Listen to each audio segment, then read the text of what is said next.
ሁለተኛ ሳሙኤል ምዕራፍ 23 አብረን እናያለን። እሺ ቁጥር የዳዊትም የመጨረሻ ቃሉ ይህ ነው። የዳዊት የመጨረሻ ቃሉ ይህ ነው። የምን ቃሉ?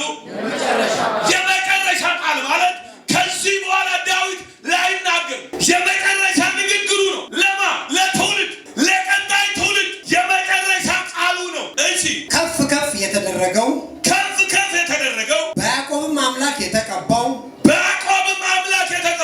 በእስራኤል ዘንድ መልካም ባለቅኔ የሆነ በኢየሱስ ስም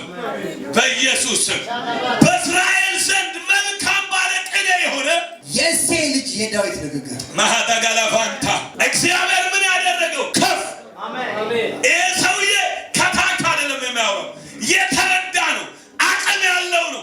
እግዚአብሔር ደግሞ አብሮት ያለ ሰው ደግሞ ለእግዚአብሔር የተቀኘ ነው፣ ባለቅኔ ነው። ከሱ ቤት ዝማሬ ይወጣል፣ ከሱ ቤት እልልታ ይወጣል፣ ለእግዚአብሔር ከሱ ቤት ምስጋና ይወጣል። ዳዊት ተደርጎልኛል ብሎ የሚያምን ሰው የመጨረሻ ንግግሩ ምን አለ? የእግዚአብሔር መንፈስ በእኔ ተናገረ። ዳዊት እንዲህ እያለ ነው፣ የእግዚአብሔር መንፈስ በእኔ ተናገረ። ያናሃዳጋባሲ ይሄ ሰው እየተናገረ ያለው እኔ ነብይ ነኝ፣ የእግዚአብሔር አፍ ነኝ፣ እግዚአብሔር በእኔ ይናገራል እያለ ነው። እሺ ቃሉም በአንደበቴ ላይ ነበረ። ቃሉ በአንደበቴ ላይ ነበር። የእስራኤል አምላክ ተናገረኝ። የእስራኤል አምላክ ተናገረኝ። የእስራኤል ጠባቂ እንዲህ አለ። የእስራኤል ጠባቂ እንዲህ አለ። በሰው ላይ በጽድቅ የሚሰለጥን ያዝልኝ በላት። በሰው ላይ አለ በጽድቅ የሚሰለጥን በእግዚአብሔር ፍርሃት የሚነግስ በቃ በእግዚአብሔር ፍርሃት ደግሞ ምን የሚነግስ። ይኸውልህ ዳዊት እየነገረ ያለው ከኔ ጉልበት የተነሳ አይደለም፣ ከኔ ችሎታ የተነሳ አይደለም፣ ከሆነ ነገር የተነሳ አይደለም። የሰለጠንኩት ከፍ ያልኩት ንጉሥ የሆንኩት እኔ የተረዳሁት በጽድቅ ነው እያለ ኢየሱስ ያአሜን። ወየው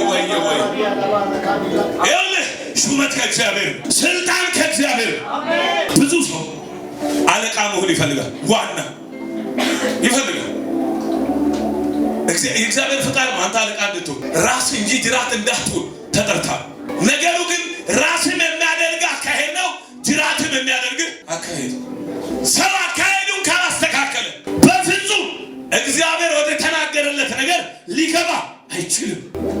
ያንን የእግዚአብሔርን ቃል እነግርሃለሁ።